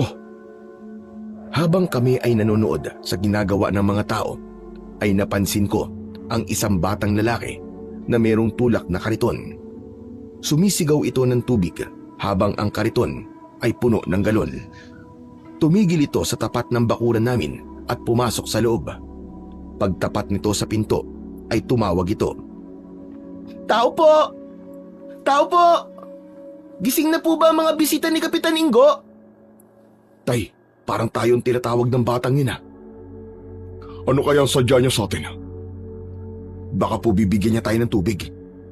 Mukhang tama ka. Parang binuhat niya na ang 2 galon papasok sa bakuran. Sige na, ikaw na lang ang magbukas ng pinto. Sige po, tay. Agad kong nilapitan ang pinto at binuksan yun. Tumambad sa paningin ko ang may 10 taong gulang na batang lalaki. May 2 siyang bit-bit na galon at walang imik na pumasok sa loob ng kubo namin. Inilapag nito ang galon sa sahig sa loob ng kusina. Nagkatinginan kami ni tatay at nagtataka sa kilos ng bata. "Huwag po kayo magtaka kung bakit diretso po akong pumasok sa loob ng bahay ninyo. Pasensya na po kayo ah. Ngunit pag-aari ko po kasi ang bahay na to at ipinagamit po sa inyo ni Kapitan Ingo. Kaya dun po muna ako natulog sa simbahan." Ano? Ibig mong sabihin bahay mo to? Eh bakit humingi ka pa ng pasensya sa amin? Kami nga ang dapat na humingi ng pasensya sa'yo. Oo nga naman bata. Hindi ka na dapat nakitulog sa simbahan. Dito ka na lang sana natulog kasama namin. Ayaw po kasi ni Kapitan Ingo na sumama ako sa inyo eh. Maging ang makipag-usap po sa inyo na matagal. Sige po, aalis na po ako. Teka, sandali lang. May itatanong pa ako sa'yo. Ano bang pangalan mo? Ako po si Ato. Ato. Ano bang klaseng lugar to? Ito po ang lugar na hindi nyo dapat pinuntahan. Teka Ato, anong ibig mo sabihin? Hindi po ako maaaring magbigay sa inyo ng ibang detalye. Kung hindi po mapapahamak po ako kay Kapitan Ingo. Pero sagutin mo na lang ang tanong na to. Ano ba talaga ang lugar na to? Lumingalinga muna sa paligid si Ato. Saka nagkunwaring abala sa ginagawa upang hindi maghinala ang mga tao na nag-uusap kami. Nagkunwari siyang abala sa pag-aayos ng galon. Halata sa batang lalaki ang pagkabalisa at takot sa paligid. Ito po ang lugar ng mga aswang. Kaya hinaan niyo lamang po ang boses niyo dahil nasa paligid lamang po sila. Tay, tama nga ang hinala natin. Aswang nga ang mga nakatira dito. Mawalang galang na po sa inyo. Bakit po ba kayo nandito? Dahil may hinabol kami mga tao at dito sila pumasok. Siguro po sinabarando po at ang mga kasama niyang hinabol niyo. Tama po ba? Oo bata, sila nga. Patibong po yun. Patibong para saan? Patibong po para sa mga lalaking matatapang. Yung para pong barumbado. Teka, hindi ko naiintindihan ang sinasabi mo, Ato. Modus po nila na magpahabol sa mga lalaking matatapang at barumbado. Kinakain po nila ang atay at laman loob ng lalaking may ganong pag-uugali. Kinakain? Ibig sabihin, binibiktima nila ang lahat ng lalaking matatapang na papasok sa lugar na ito? Opo, ganun na nga po. Kayo po ang magiging karagdagan sa kanilang lakas. Ang lugar pong ito ay kuta ng mababangis na aswang. Ano? Pero bakit hindi sila nararamdaman ng medalyon namin? Dahil po sa mga proteksyon sa paligid. Hindi nyo mararamdaman ang kanilang presensya. Ang tinutukoy mo ba ay ang mga bulaklak ng gumamela? Opo, yun po ang pumipigil sa kapangyarihan ninyo. Lugar po nila ito, kaya mas malakas sila kumpara sa inyo. Marami na po ang mga kagaya nyo ang nawala dito at pinatay. Kaya walang nakakarating na balita sa ibang baryo dahil ang katawan ng mga biktima. Yun po ang ibinabaon nila sa ugat ng mga gumamela. Bakit nila ginagawa to? Isa po yung alay para mapanatili po ang lakas ng kanilang proteksyon. Kaya kahit may suot pa po ay yung medalyon, hindi niyo po sila mararamdaman. Pero maniwala po kayo sa akin. Nasa lugar kayo ng pinakamababangis na aswang. Kaya hanggat may pagkakataon pa po, lumabas na po kayo rito. Teka bata, ibig bang sabihin aswang ka rin? Hindi po. Nakulong lang din po ako dito, kagaya po ninyo. Paano ka nabubuhay dito? Nagpapanggap po akong aswang para mabuhay. Kumakain po ako ng hilaw na karne. Pero kailangan ko pong ipakita yun kay Kapitan Ingo. Kaya nakikiusap po ako sa inyo. Umalis na po kayo rito bago pa mahuli ang lahat. Dahil hindi niyo po gugustuhin makakita ng totoong mabangis na aswang. Sige na po. Aalis na po ako. Teka, sandali lang, Ato. Hindi na kami pinansin pa ni Ato. Nagmamadali na ito sa paglabas ng bahay. Agad nitong itinulak ang kariton at muling sumigaw ng tubig na parabang walang nangyari. Nang mga oras na yon, ay napansin ko na rin na merong mga taong nakatingin sa aming kinaroroonan. Nagmamasid na parabang naghahanap ng pagkakataon para umatake. Hindi ko tuloy makalimutan ang tungkol kay Ato. Lumipas ang ilang oras. Hindi kami mapakali ni Tatay dahil natitiyak na namin na ang kasagutan sa mga tanong namin ay nasagot na ni Ato. Ngayong natuklasan namin ang lihim ng lugar na yon, kasama na rin yon sa magiging responsibilidad namin bilang mga antingero na manunugis ng mga aswang. Hindi ito nabanggit sa akin ni Tatay Gaston. Sa akin din po, Tay. Walang nasabi si Lolo Gaston tungkol dito. Hindi po ako makapaniwalang mayroon pa palang halaman na kayang tumalo sa suot nating medalyon. Hindi maganda ang kutob ko rito, anak. Mukhang nagkamali tayo ng lugar na pinasok. Hindi po to pagkakamali, Tay. May dahilan po kung bakit tayo nandito. Isa lang po ang ibig sabihin nito. Kailangan po nating putulin ang kabangisan ng mga aswang dito. Wala tayong dala na kahit na anong pangontra laban sa kanila, anak. Maliban dito sa medalyon na suot natin. Kaya kailangan nating malaman kung ano ang kahinaan ng mga aswang at kung paano natin sila mapapatay. Tama po kayo, Tay. Kailangan po natin makausap ulit ang batang yon. Gagawa po ako ng paraan para makausap ulit si Ato. Siya lang po makakatulong sa atin. Nasa kalagitnaan kami ng pag-uusap ni Tatay nang bigla kaming nakarinig ng pamilyar na boses mula sa labas ng bahay namin. Lumabas kayo dyan! Kayo mag-ama! Lumabas kayo! Sumilip kami ni tatay sa pintuan at nakita namin ang pangkat ni na Brando at ang 4 na lalaking kasama niya. Dala ng galit ko, mabilis ako lumabas ng bahay at inatake ko kagad siya ng suntok na tumama sa kanyang muka. Hindi siya natinag. Pinunasan lang niya ang kanyang labing dumugo, saka ngumisi sa akin ng nakakaloko.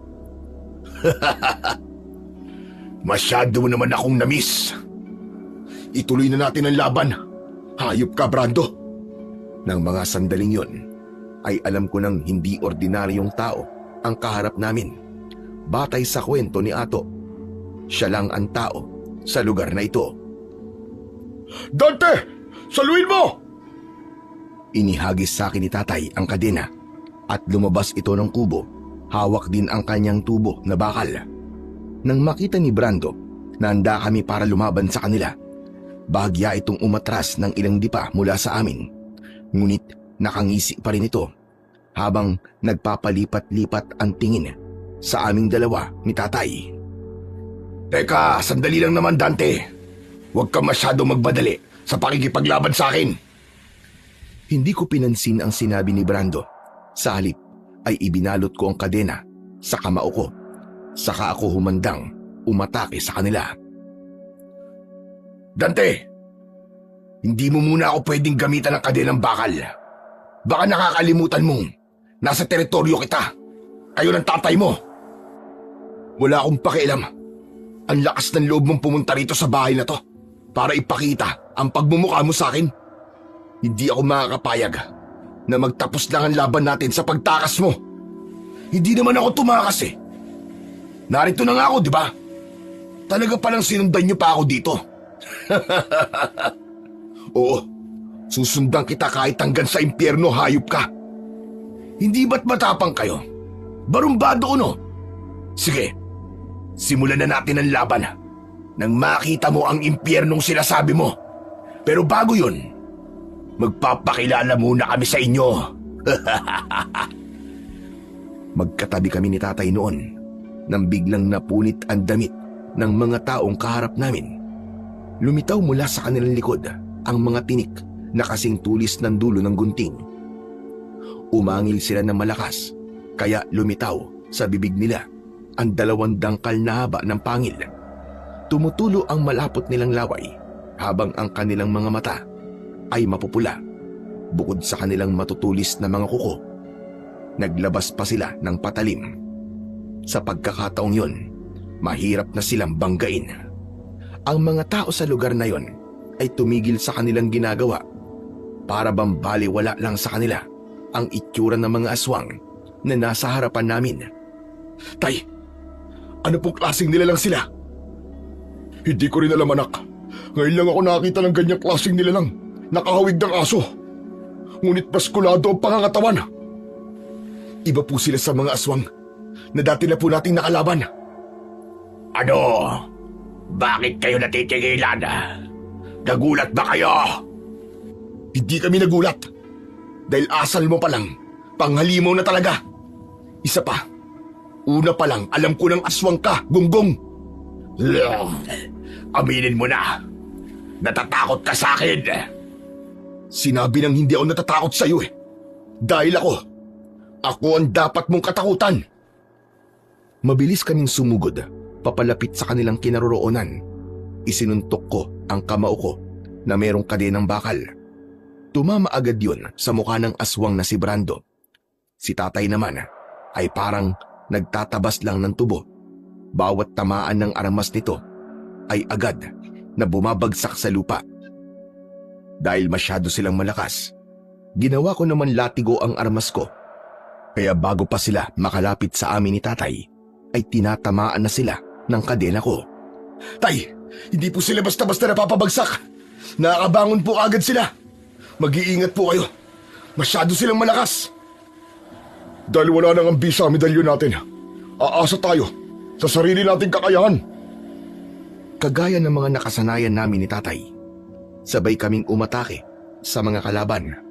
Kahit wala kaming kapangyarihan, napansin pa rin naming nahihirapan sa amin ang pangkat ni Brando. Hayop na yan. Isa kayo mga inutil. Mga tao lang sila at walang kapangyarihan. Bakit kayo nagpapatalo sa kanila? Dahil hindi nila kami minamaliit. Kaya natatakot sila sa amin. Kaya naman, ikaw naman ang patitikimin ko ng bagsik ko. Sinikap ni Brando na maiwasan ang paggagupit ng kadenang bakal ko. Si tatay naman, naiwasan niya ang mga kalmot ng kalaban at lahat ng humarang sa kanyang daan ay isa-isa ring bumabagsak sa lupa.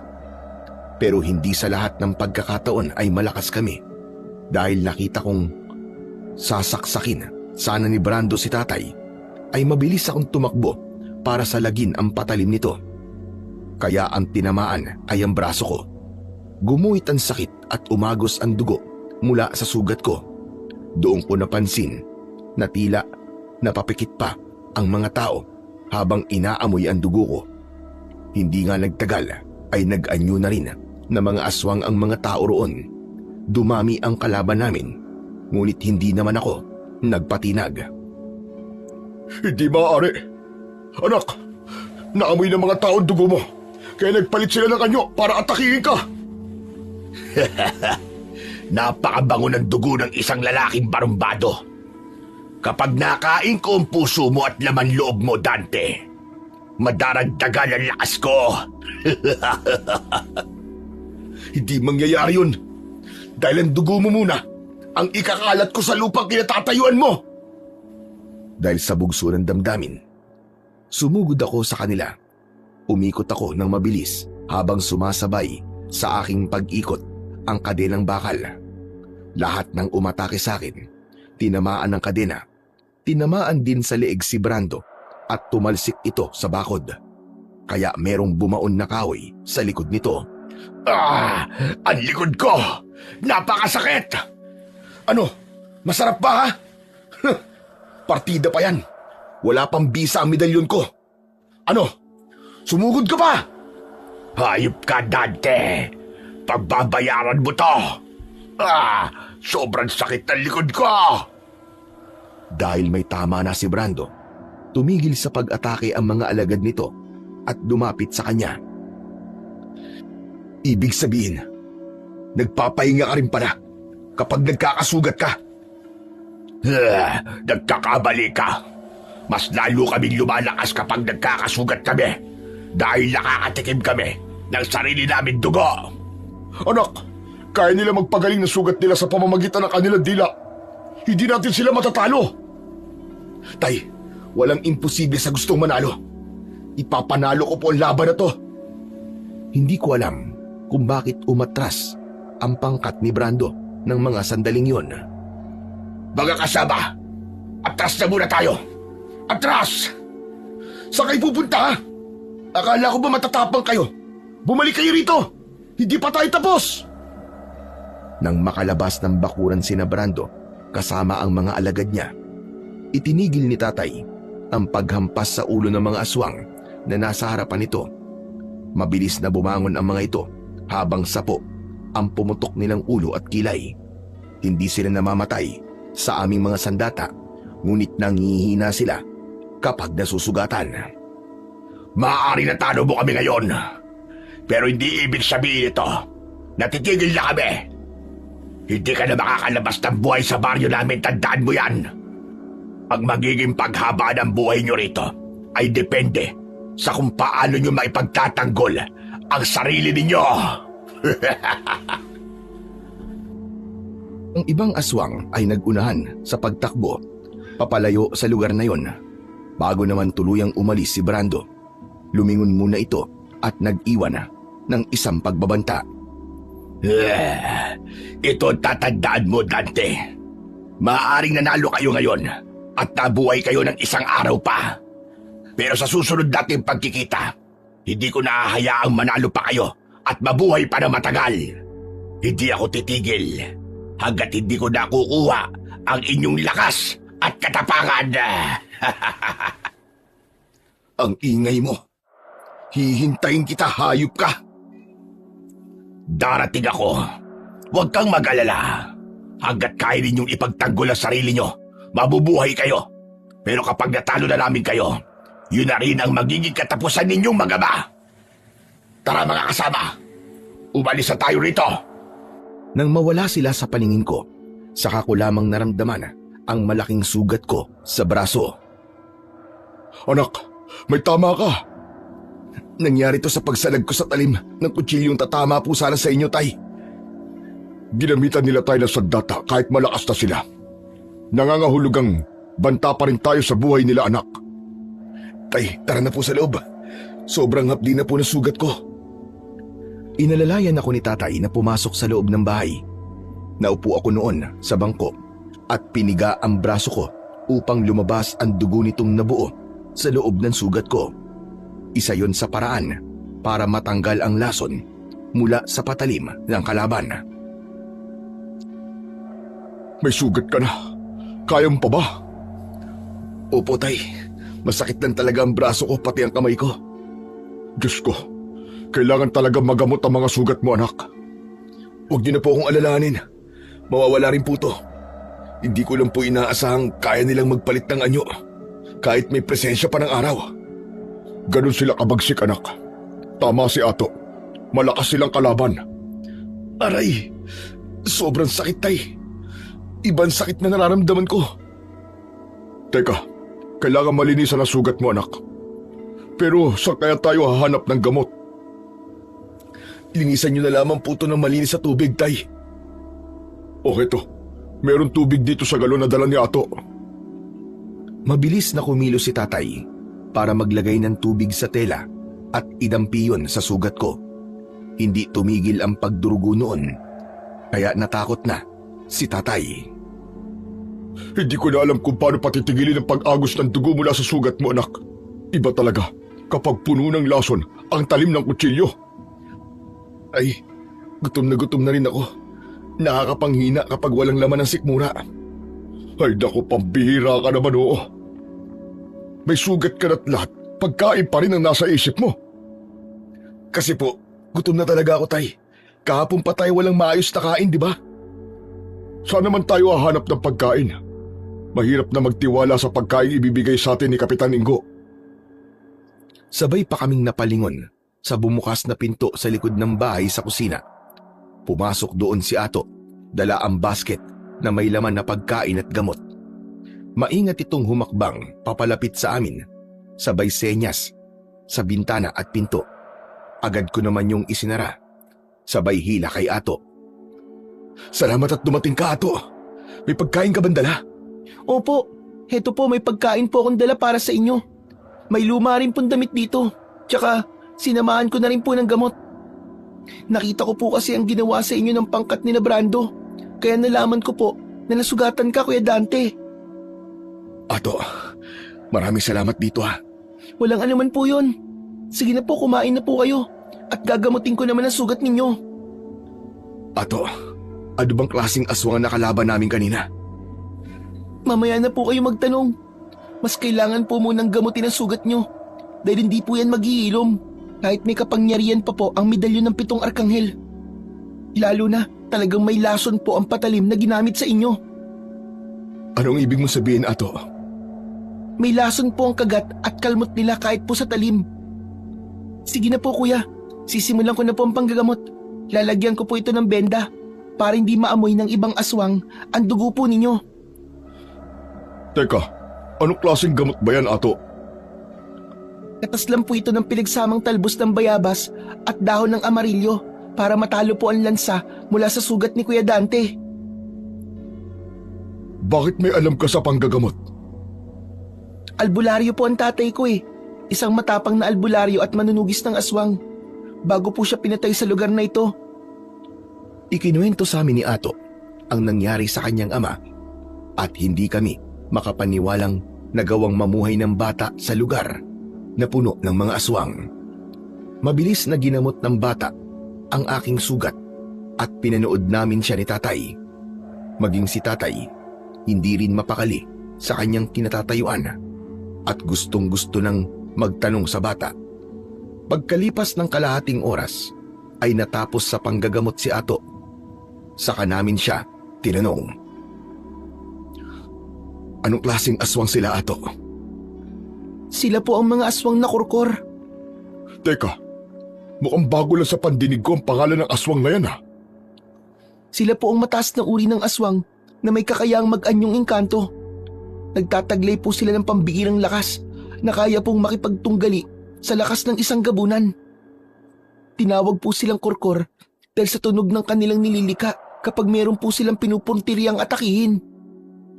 Gaano ba sila kalakas? Kaya po nilang basagin ang mga proteksyon at orasyon ng isang manunugis o antingero. Kaya rin po nilang maglagay ng proteksyon sa pamamagitan ng bulaklak. Kung kaya naman po, labis po ang pag-iingat ng mga manunugis at antingero kapag nakakasagupa po sila ng isang kurkor. Teka, bakit sila iniiwasang kalabanin? Katulad po ng ibang aswang, nangangalaga ang mga kurkor ng mga sigbin. Ngunit mataas na uri naman ang kanilang inaalagaan. Ito ang unlaun. Isang uri po ng sigbin na kaya pong higupin ang lakas ng kaluluwa ng isang engkanto, maging ng tao po. Ito ba ang dahilan kung bakit ang pinapatay lang nila ay ang mga kagaya namin barumbado at matatapang? Opo, para mas madagdagan po ang lakas nila. Mabangis po ang mga kurkor. At mas brutal sila kung lumapastangan ng katawan ng kanilang mga biktima. Grupo-grupo po sila kapag umaatake po sila. Hindi sila palaging malakas. Ano ang kahinaan ng aswang na kurkor? Puno rin po ng gumamela, ngunit kulay puti po ang bulaklak. Teka, wala namang kaming nakikitang kulay puting bulaklak dito.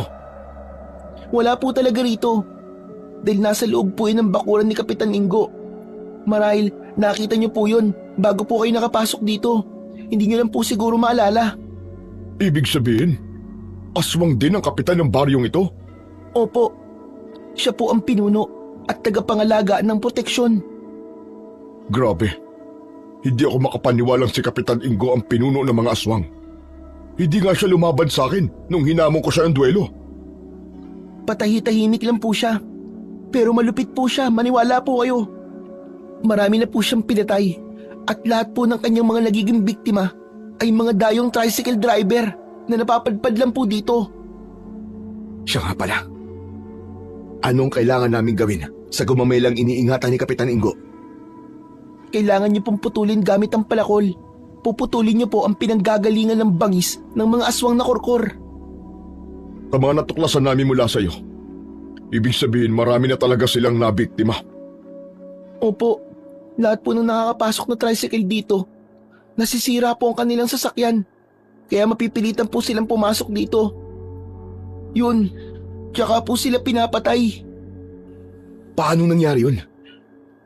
Kapag hindi po kayo taga rito, kusang masisira po ang tricycle nyo. Kasama yun sa proteksyon ng mga kurkor. Yun po ang nangyari kay tatay bago po kami pumasok sa lugar na ito. Kung wala ka ng pamilya, Ato, isasama ka namin sa pag-alis namin dito ni tatay. Hindi namin nahahayaan na manatili ka sa ganitong klaseng lugar.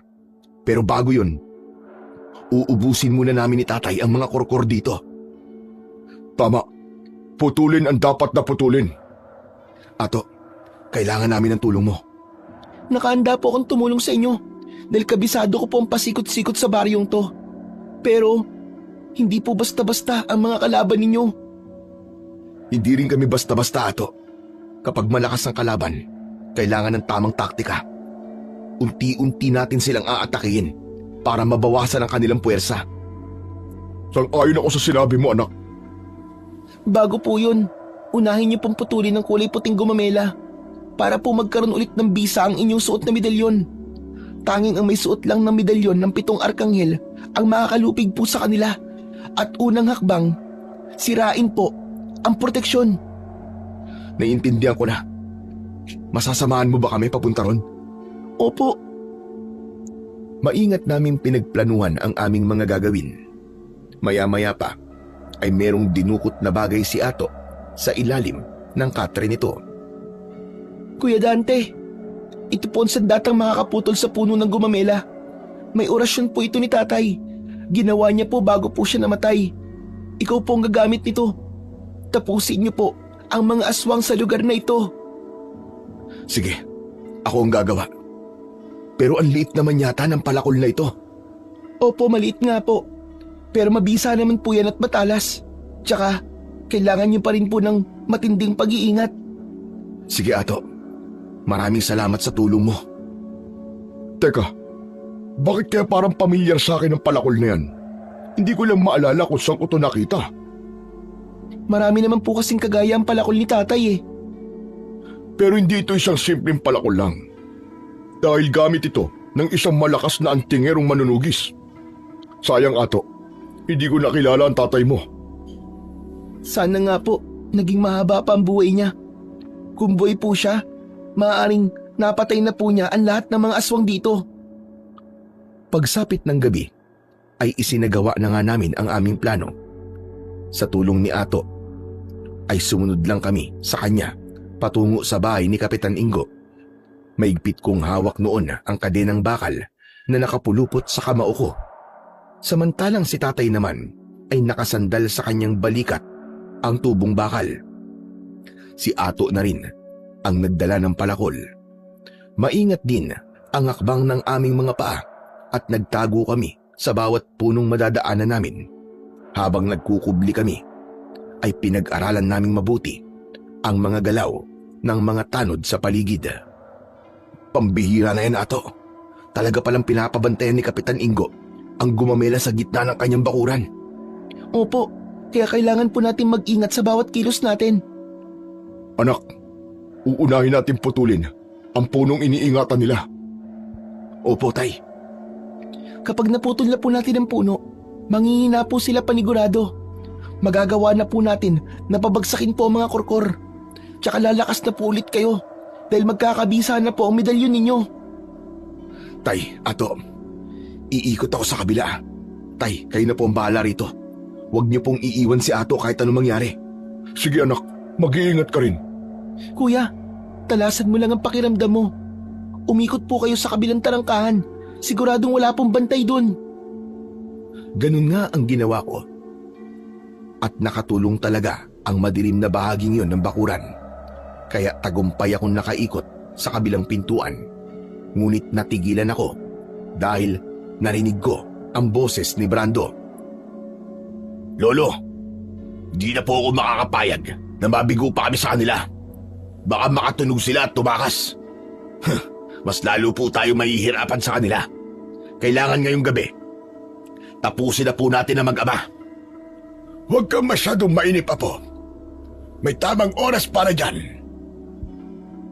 Talagang nagulat ako sa narinig kong pag-uusap ng dalawa dahil napagtanto ko na maglolo pala sila. Kaya pala pinoprotektahan ni Kapitan Ingo si Brando. Sa una pa lang ay nakaplano na ang lahat. Lolo, patatagalin niyo pa ba ang buhay ng mag-amang yon?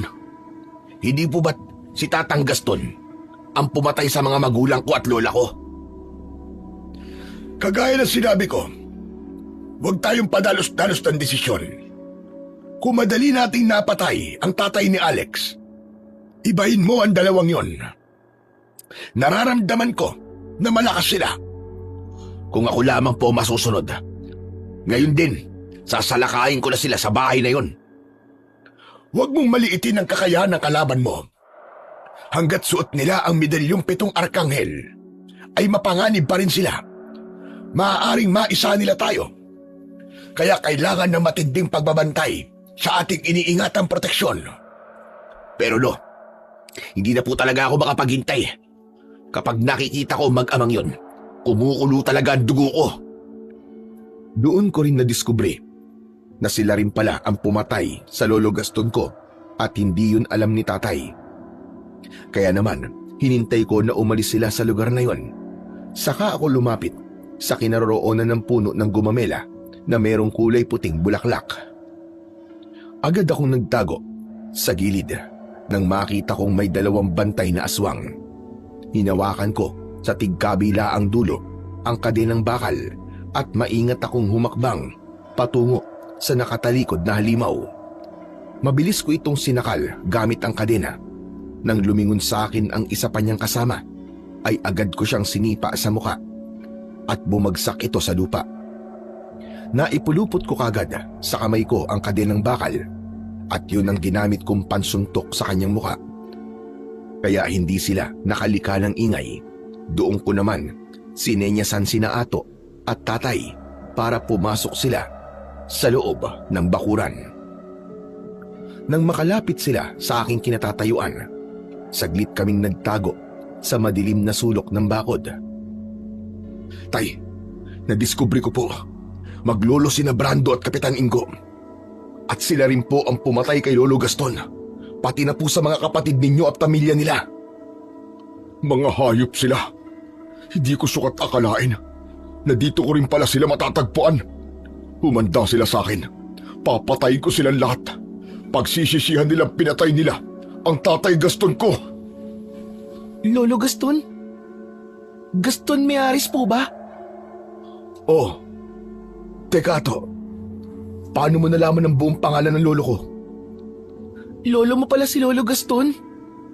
Oo Ato, anak niya ang tatay ko. Diyos ko, salamat dinig ng Panginoon ang panalangin ko. Bakit, Ato? Ano ba nangyayari sa'yo? Lolo ko po kasi si Lolo Gaston. Ako po ang anak ng bunso niyong kapatid na si Arnulfo. Bunso po ako. At sa lugar na to, pinatay ang pamilya ko. Ano? Totoo ba't sinasabi mo? Opo. Ako po ito, Chong.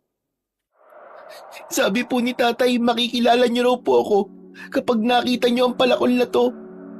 Kayo raw po kasi ang nagbigay nito sa kanya nung maliit pa po kayo. Doon ko napagtanto na kaya pala pamilyar kay Tatay ang palakol ay dahil siya pala talaga ang may-ari nito. Halos hindi ako makapaniwala sa ipinagtapat ni Ato sa amin. Si Tatay ay hindi niya napigilan ang kanyang sarili. Maigpit niyang niyakap si Ato. Diyos ko, ang buong akala ko, naubos ang pamilya ni Arnulfo. May natira pa pala. Pinagtagpo tayo ng tadhana, Ato. Opo, Chong. Kayo nga po ang tadhanang magliligtas sa akin dito. Bumaha ng luwa sa pagitan naming tatlo. Ngunit mas pinagtuunan muna namin ng pansin kung paano mapuputol ang iniingatang halaman ng mga aswang na kurkur. Manglalapit kami sa puno ng gumamela. Pinigilan ko si Tatay. Tay, parang nakakapagduda po ang katahimikan ng paligid ah. Para bang alam nilang may nagbabanta sa kanilang proteksyon? Kuya Dante, dalawa lang po talaga ang iniiwan nilang bantay sa puno dahil umaalis sila para maganap ng mabibiktima. Ang kailangan lang po natin gawin ngayon ay maunahan po sila. Tama si Ato, anak. Malakas ang kutob kung pupunta sila sa bahay natin. Hindi po sila titigil hanggat hindi po nila kayo napapatay. Kailangan bago po sila makarating sa bahay at malaman na wala tayo ron, naputol na po natin ang gumamelang yun. Tama si Ato, anak. Kaya kumilos ka na. Sige na, putulin mo na ang gumamela. Iniabot sa akin ni Tatay ang palakol na hawak ni Ato kanina. Ipinilupot ko muna sa bewang ko ang kadena. Saka ko nilapitan ang puno ng gumamela. Pagkatapos ay binayo ng palakol ang katawan nito hanggang sa tuluyan nitong bumagsak sa lupa. Putol na po. Ano na sunod natin gagawin? Hilahin niyo po palabas ng bakuran upang tuluyang mawala ang proteksyon. Pinagtulungan namin ni Tatay na ilabas ang putol na katawan ng puno ng gumamela. Saka namin naramdaman ang pag-iinit ng suot naming medalyon ng 7 arkanghel. Indikasyon na bumalik na ang bisa nito. Sabay-sabay kaming napatingin sa gawi ng mga taong pumasok sa bakuran. Hindi na kami nagulat sa biglang paglitaw nila dahil mararamdaman talaga nila na wala na ang proteksyon ng gumamela sa baryo nila. Tay, anak ng putya, napakadami po nila. Kuya Dante, isang buong komunidad sila dito. Lahat po sila ay kalaban. Diyos ko, sabay-sabay na silang nagpalit ng anyo. Umalingaw-ngaw ang kanilang pag-angil na may tunog na kurkur.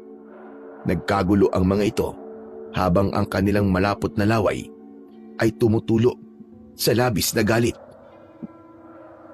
Walang hiya. Naisahan tayo na mag-ama. Naputol nila ang ating iniingatang proteksyon.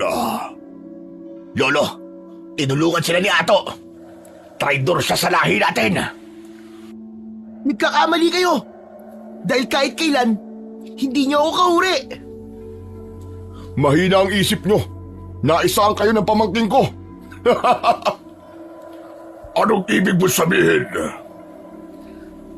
Ang simple lang naman ang sinabi ko. Pamangking ko si Ato.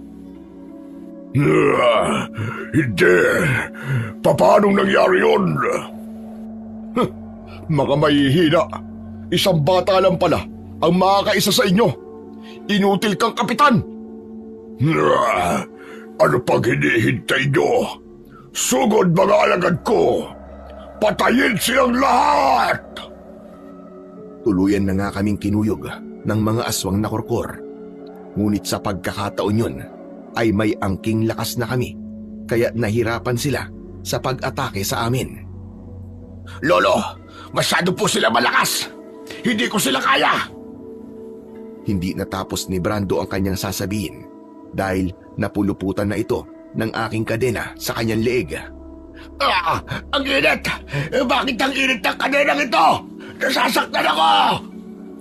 Dahil sa medalyon ng 7 arkanghel, lahat ng sandatang hahawakan namin ni tatay ay kamatayan ang magiging epekto sa inyo. Brando, apo ko!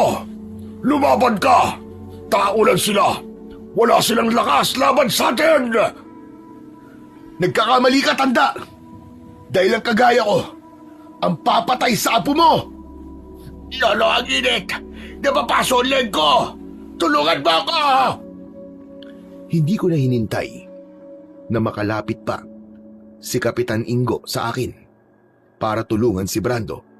Buong lakas kong hinila ang kadena at tumalsik ang ulo nito sa ere at bumagsak sa lupa. Gumulong-gulong pa yon sa paanan na matanda habang ang katawan nito ay bumagsak sa lupa. Hindi! Hindi maaari! Ang apo ko! Pinatay mo ang apo ko, hayop ka! Walang hiya ka! Magbabayad ka! Aatake sana sa akin si Kapitan Ingo. Ngunit sinalubong siya ng palo ni tatay gamit ang tubo. Tinamaan ito sa muka, kaya bumagsak ito sa lupa. Para lamang nag-baseball si tatay sa kanyang posisyon at nang bumagsak ang kalaban ay walang awa nitong pinagpapapalo ang ulo ng aswang na korkor na si Kapitan Ingo. Hindi pa nasiyahan si tatay. Binayo niya ng paulit-ulit ang leeg at dibdib nito hanggang sa sumuka ito ng dugo. Si Ato naman, gamit ang palakol, ay nakipagsabayan na rin sa ibang mga tauhan ni Kapitan Ingo. Tinulungan ko siya at hindi ako makapaniwalang mahusay rin pala siya na makipaglaban. Pinatunayan niya na kapamilya namin siya mula sa lahi ng mga antingerong manunugis. Grabe! Ang galing mo palang makipaglaban, pinsan nato! Tsamba lang po yung kuya. Nagpalitan kami ni Ato sa pakikipaglaban sa mga aswang para na lamang kaming naglalaro ng oras na yon dahil madali na sa aming pabagsakin ang mga aswang na korkor. Talagang naglao ang lakas ng mga korkor matapos kong masira ang kanilang proteksyon na puno ng gumamela. Nang nakita ko si tatay, dinurog na talaga niya ang katawan at buto ni Kapitan Ingo. Kasunod ng paglipol namin sa mga aswang, pinutol namin ang lahat ng mga halamang naroroon. Umingay ang buong paligid dahil sa angil ng mga korkor na unti-unti nang binabawian ng buhay.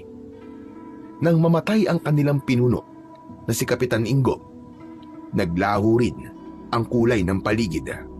Ang dating luntian ngayon ay purong itim at walang kabuhay-buhay. Nakalatag ang katawan ng mga korkor sa lupa. Magiging abo sila pagsapit ng umaga dahil may sugat sila mula sa sandata ng taong may suot ng medalyon ng 7 arkanghel.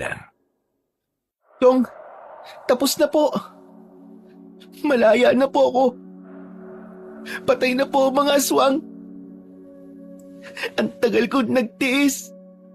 Ang tagal ko naghirap. Pero sa wakas, wala na sila. Patay na silang lahat.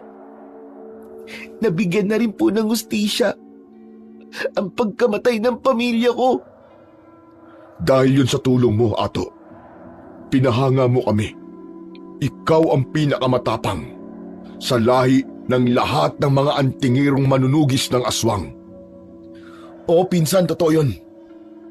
Sa edad mong yan, ginulat mo talaga kami ni tatay sa determinasyon at katapangan mo.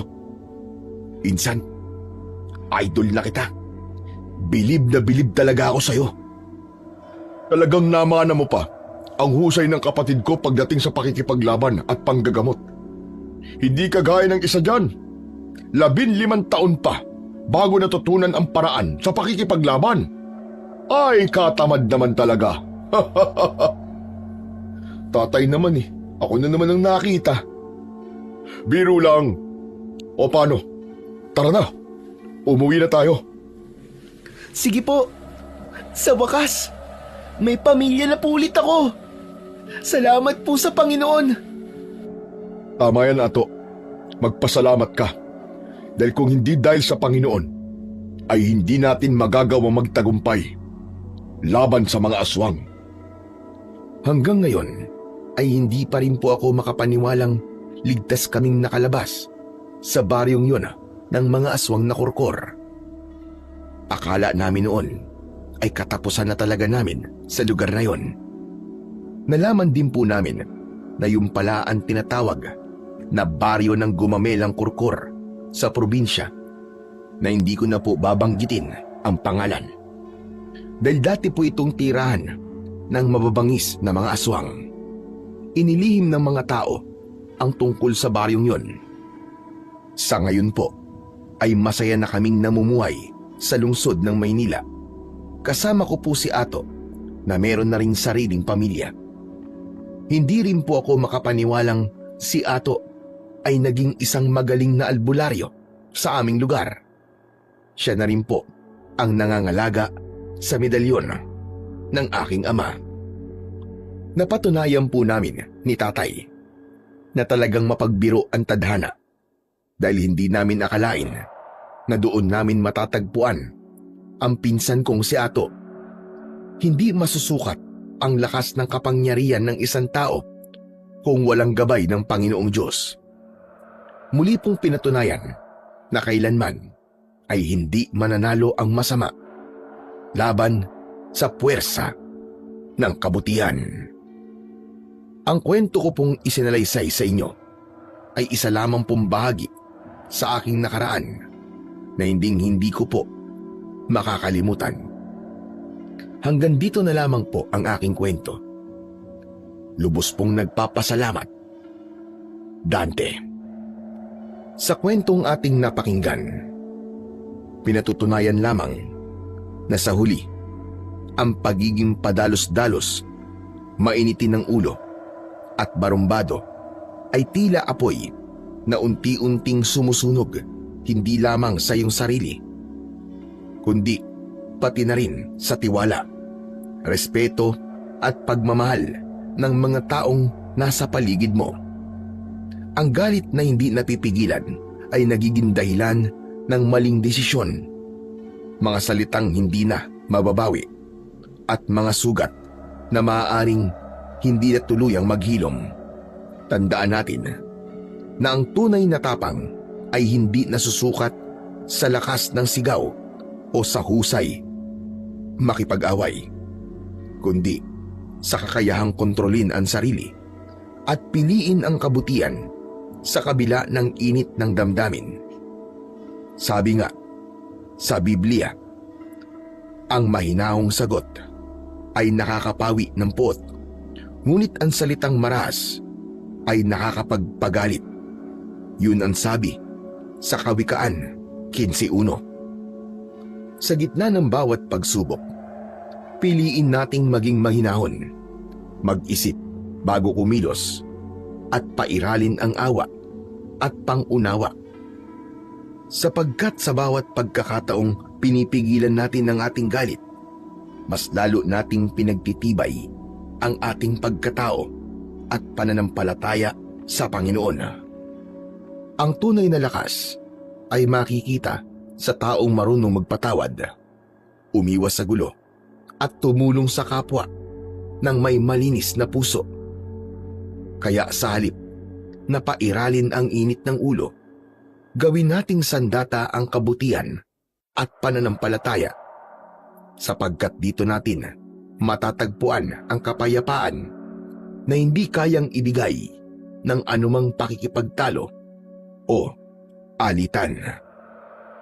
Piliin mong maging mahinahon sa mundong puno ng kaguluhan, sapagkat ang taong marunong magtimpi ay siyang tunay na matatag. Ano ang aral na makukuha? Ang galit na hindi nakokontrol ay sumisira, ngunit ang pusong marunong umunawa at magpigil ay nagbubuo ng mas mabuting sarili at mas maayos na ugnayan sa kapwa. Dagdag pa rito, alalahanin mo na sa bawat sandaling pinipili mong magpakumbaba kaysa magmatigas at magpigil kaysa sumabog, ay hindi ka nababawasan, bagkus lalo kang tumitibay bilang isang tao, sapagkat ang taong may disiplina sa sarili ay mas dakila pa sa taong kayang manaig sa iba sa pamamagitan ng dahas o pananakot. Sa mundong punong-puno ng tukso at galit, ang pagpili sa kabutihan ay isang anyo ng tunay na katapangan, isang tahimik ngunit makapangyarihang lakas na kayang magbago hindi lamang ng iyong sarili, kundi maging ng mundong ginagalawan mo. Maraming salamat po sa walang sawang pagsuporta at pakikinig sa aking mga YouTube channel. Huwag niyo rin pong kalimutang mag-subscribe at i-hit ang notification bell para sa mas marami pang makapigilininga na kwentong aswang at katatakutan mula sa mundo ng kababalaghan. Hanggang sa muli po, at pagpalain kayong lahat ng ating dakilang Diyos na siyang pinakamakapangyarihan sa lahat.